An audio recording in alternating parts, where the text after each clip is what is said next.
Este es un programa BTR. Estamos en tu ciudad, miramos tu realidad. Panorama Chile, la voz de las regiones. Probablemente estamos todos un poco condicionados, nos levantamos en la mañana, sobre todo los que vivimos en las grandes urbes, y lo primero que hacemos es mirar este aparato, el celular o los smartphones, los distintos dispositivos que tenemos a nuestro alcance. ¿Por qué? Vemos la hora, la temperatura del día, qué camino vamos a elegir para llegar al trabajo, para ir a dejar a los niños al colegio. Todo eso está muy presente en nuestras vidas. En el mundo rural ocurre algo un tanto distinto, pero lo interesante es que hay oportunidades ahí. Por ejemplo, uno puede supervisar una cosecha, puede ver la temperatura, si va a llover o no. Pero detrás de esta brecha digital que hay, que se da entre lo urbano y lo rural, que también se da entre distintas regiones, hay grandes desafíos, porque también esto significa una forma de exclusión social. Esa es una de las temáticas que nosotros vamos a abordar, vamos a estar conversando en el programa del día de hoy, así que les doy la bienvenida.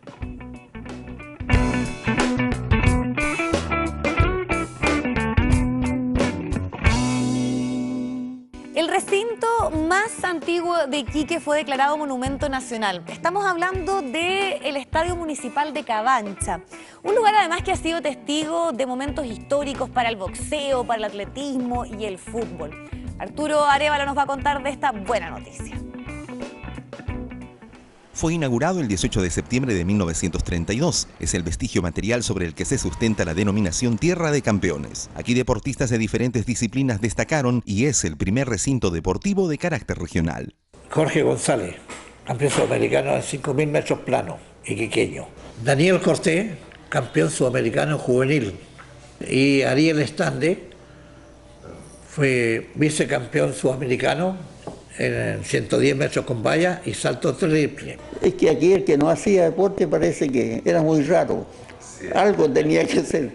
Pero una antigua administración municipal pondría en jaque su existencia anunciando la venta del inmueble, hecho que encendió las alarmas ante el apetito del devorador inmobiliario. Así un grupo de iquiqueños, entre ellos del Círculo de Futbolistas Tierra de Campeones, la agrupación Pasión Celeste con 5.000 firmas, evitaron la venta del ex estadio solicitando se le declare monumento nacional para su protección.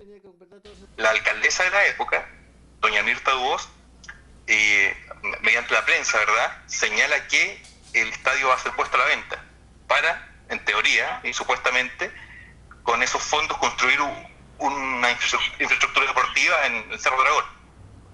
Entonces, en ese momento, cuando nosotros decimos que por lo menos había que pelear eso, no podía ser que otro inmueble más de propiedad municipal y dedicado al deporte fuera enajenado. Lo que hicimos nosotros, que se vendiera.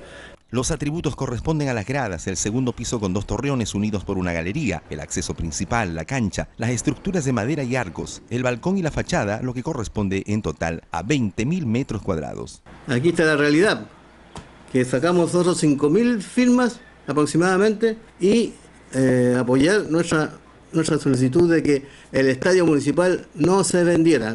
Hicimos toda una campaña propagandística, por la radio, por la televisión, y luchamos y ganamos. La reciente declaración del ex estadio como Monumento Nacional en la categoría Monumento Histórico no solo evita la venta del inmueble, sino que garantiza su protección para la puesta en valor de su contenido histórico deportivo. Cuando un inmueble es declarado, tiene ya esta declaratoria, puede participar de los fondos del patrimonio. Eso es lo que permite que el dueño, en este caso el municipio de Iquique, pueda con esta declaratoria usar este beneficio y postular a todos los fondos que el Fondo del Patrimonio, del Servicio del Patrimonio, pone a disposición de las personas naturales o jurídicas que tengan inmuebles con estas características. Hay que invertir en recuperarlo, restaurarlo, es la palabra apropiada, digamos, ¿verdad?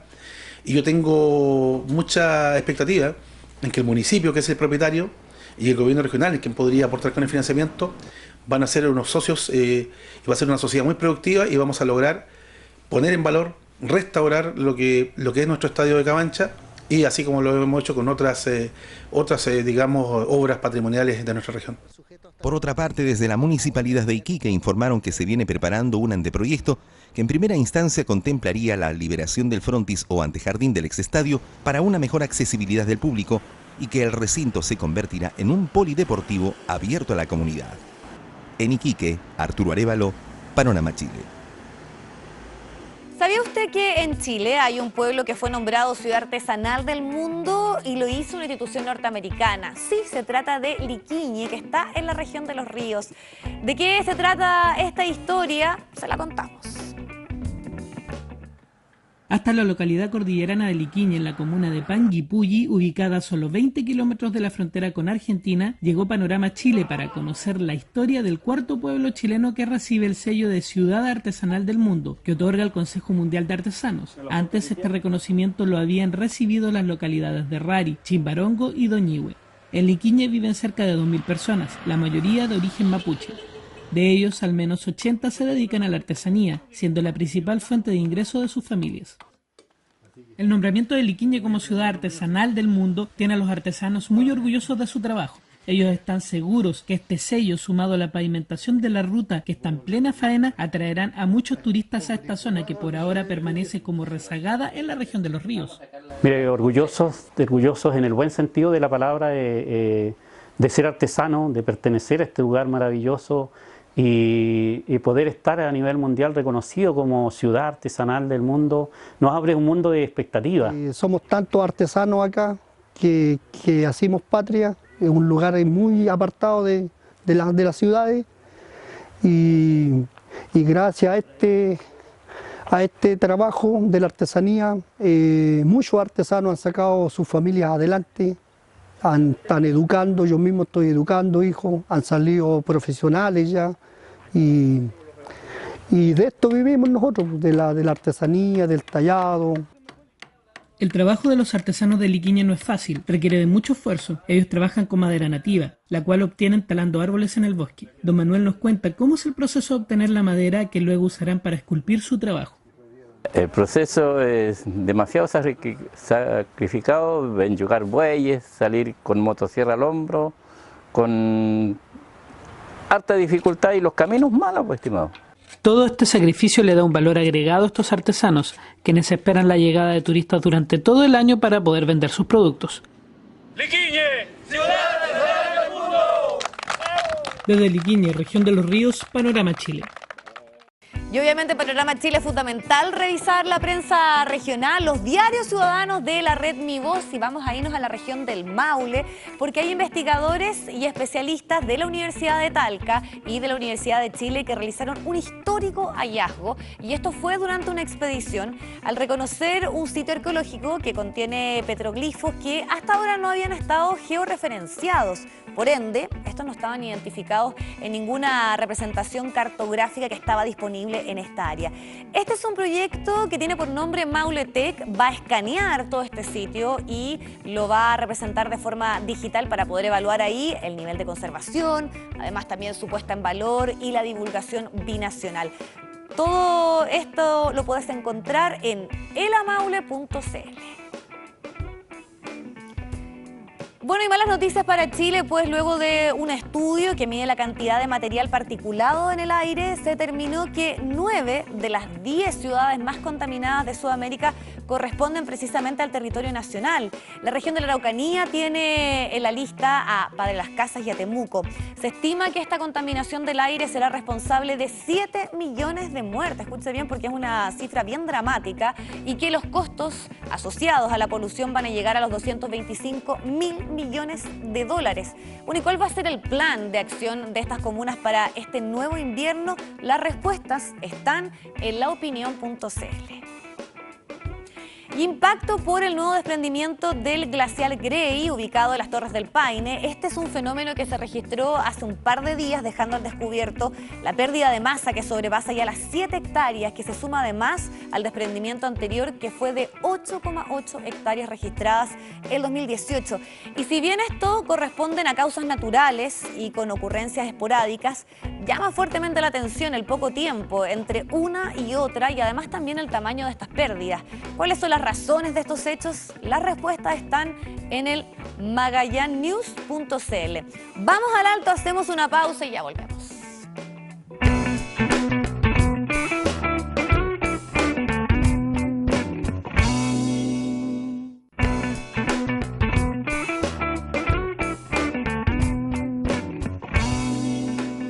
Bueno, ya estamos de regreso en Panorama Chile y dejamos esta reflexión al inicio del programa, que era cómo avanzar en ir disminuyendo la brecha digital en nuestro país, sobre todo porque detrás de ella también hay una exclusión social. Vamos a aterrizar, vamos a profundizar en el tema. Nos acompaña Pelayo Covarrubia, que es el presidente de la Fundación País Digital. Muy bienvenido. Hola. Me ha dado poder tenerte por acá como voz experta para analizar un tema tan interesante y trascendental para las regiones como es precisamente ir reduciendo esta brecha que existe respecto al uso de Internet, de las nuevas plataformas, de las tecnologías. ¿Qué tal? ¿Cómo estamos?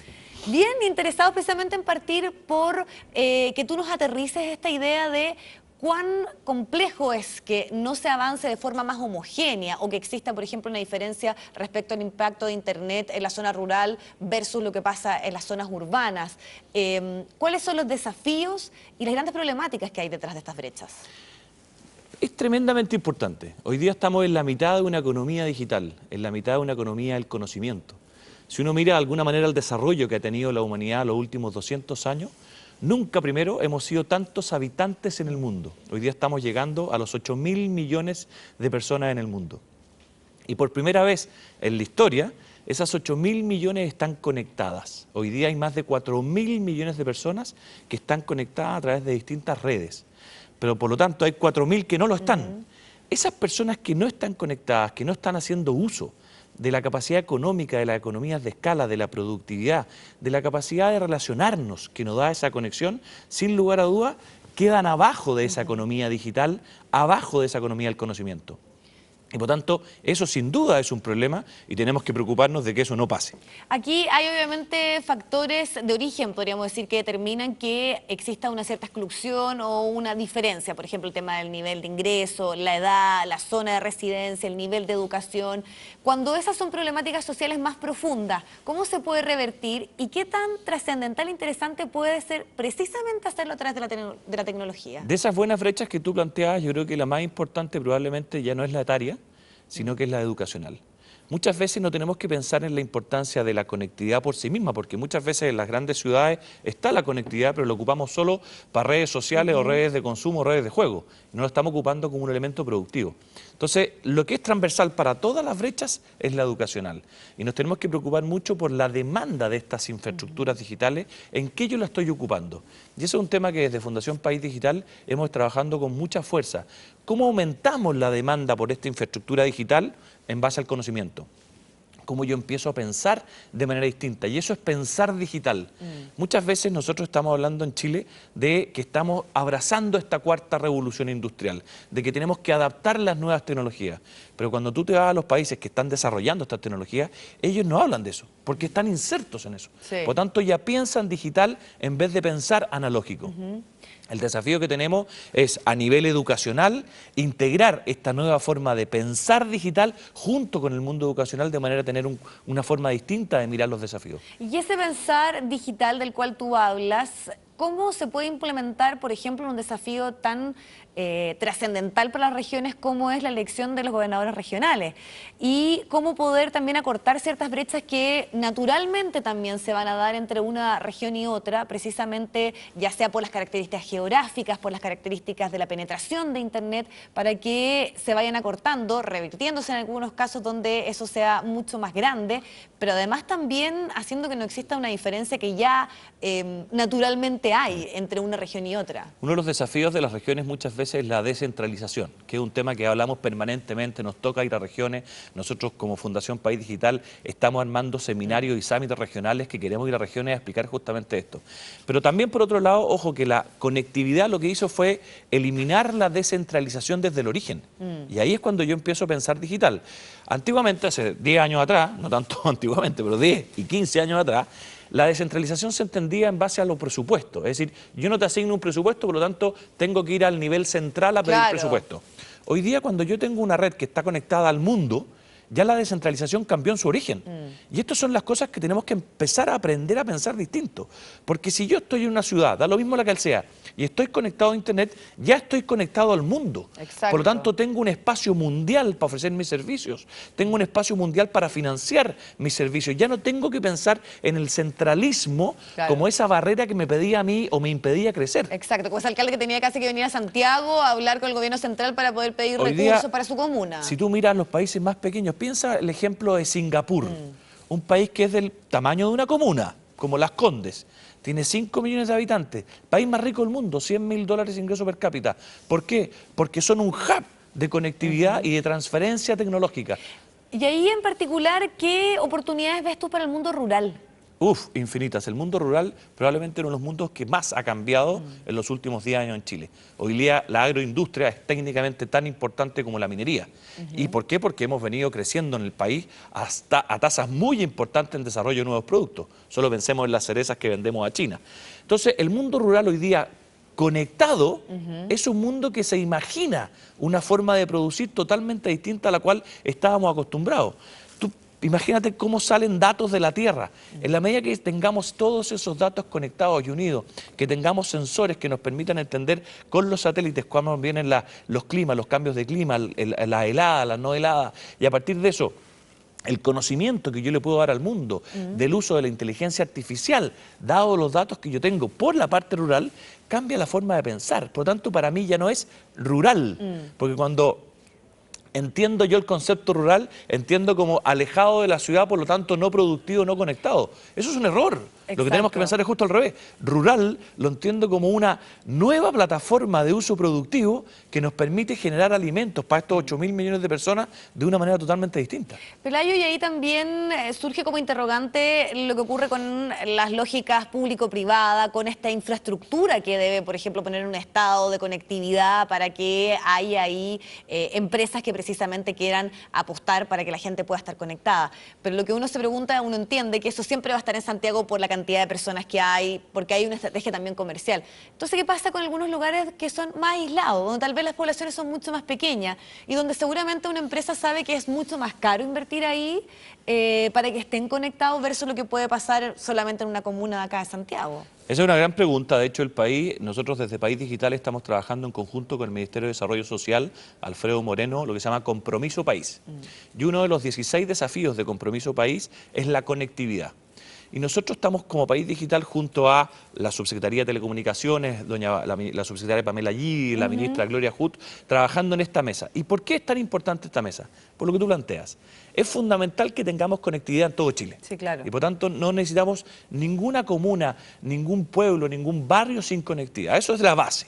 Y en eso estamos trabajando porque, como tú bien dices, tenemos en Chile una inversión público-privada. Es decir, el mundo público regula, el mundo privado ha hecho las inversiones. Ahora, ¿qué estamos haciendo?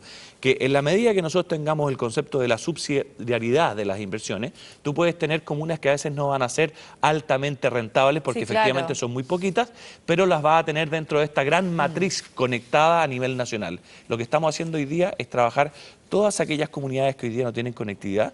Estamos llegando a un nivel de más o menos 500 localidades de más de 50 personas que no tienen conectividad y le estamos buscando la forma que tengan 2 megabits por segundo, que es una muy buena conexión para poder a través de tu smartphone, por ejemplo, incluso ver Netflix. Ahora, más allá de eso, lo que nos interesa a nosotros es que sea una capacidad productiva.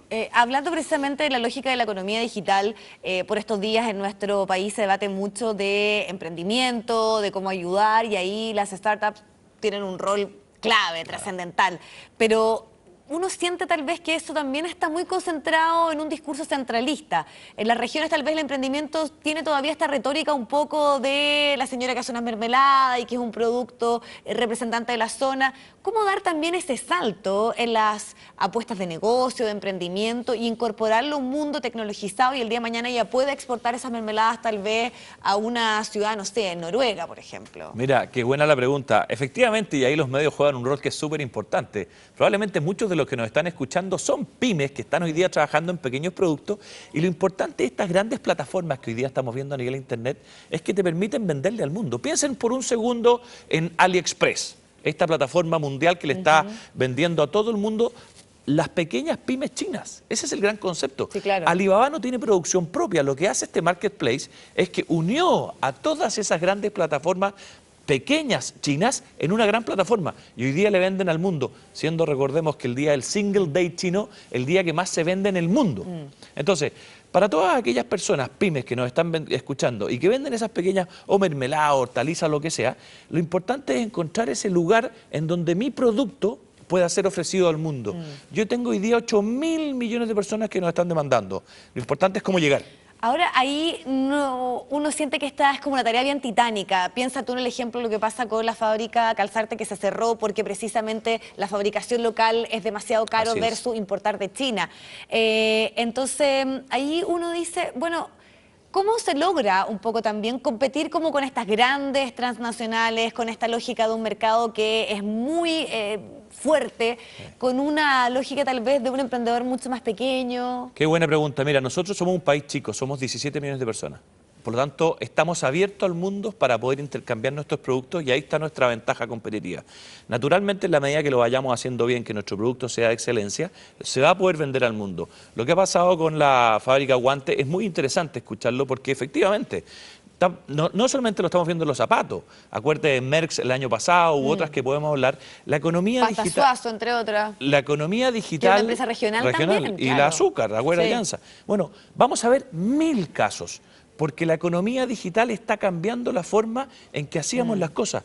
Y un tema que nos tenemos que preocupar es cómo yo me voy reinventando en mis competencias a partir de la nueva economía. Antiguamente estábamos acostumbrados probablemente a tener 1 o 2 trabajos durante la trayectoria de la carrera. Hoy día eso ya no es así. Nosotros estamos en un concepto, y en la Universidad del Desarrollo lo vemos mucho, que es el Long Life Learning, es decir, ir siendo capaces de no dejar de aprender nunca, porque es tan rápida la nueva generación del conocimiento que nos implica, así como la definición de ir adaptando mi producto, también yo ir teniendo nuevas competencias para poder trabajar en la economía digital. Exacto, y eso es bien relevante porque si uno lo piensa, hasta la literatura, el mundo de la ciencia, de las universidades, saben que no pueden alcanzar cómo va avanzando la tecnología. Y ahí te quiero llevar al tema de educación. ¿Qué pasa con los desafíos que tienen muchas universidades regionales, sobre todo el mundo técnico, estoy pensando, de incorporar también lo digital para crear ahí una masa crítica o tal vez una oportunidad de empleo que sea lo suficientemente específica para responder a esas demandas que tiene este mundo moderno?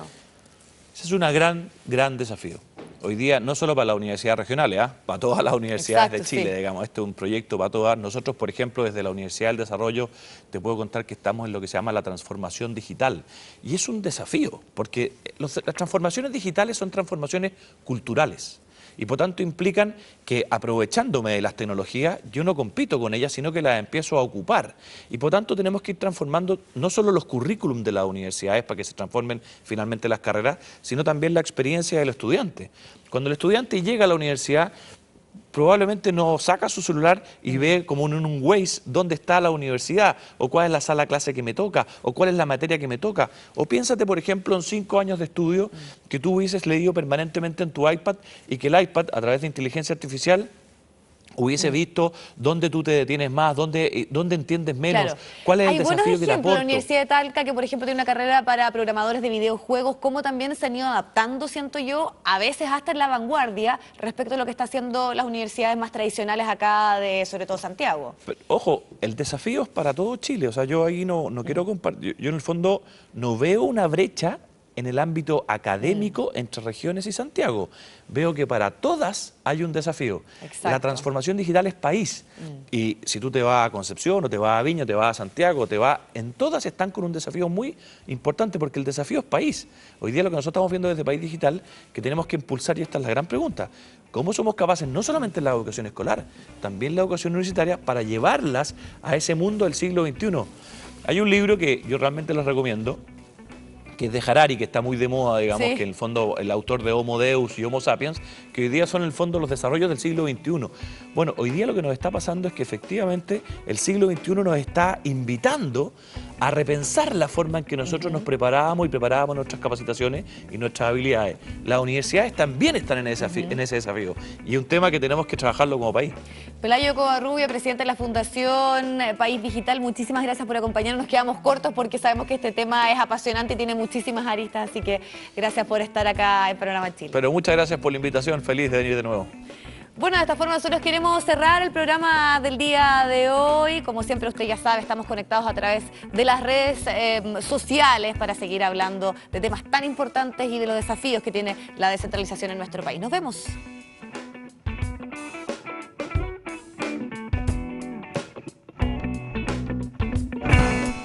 VTR presentó Estamos en tu ciudad, miramos tu realidad. Panorama Chile, la voz de las regiones.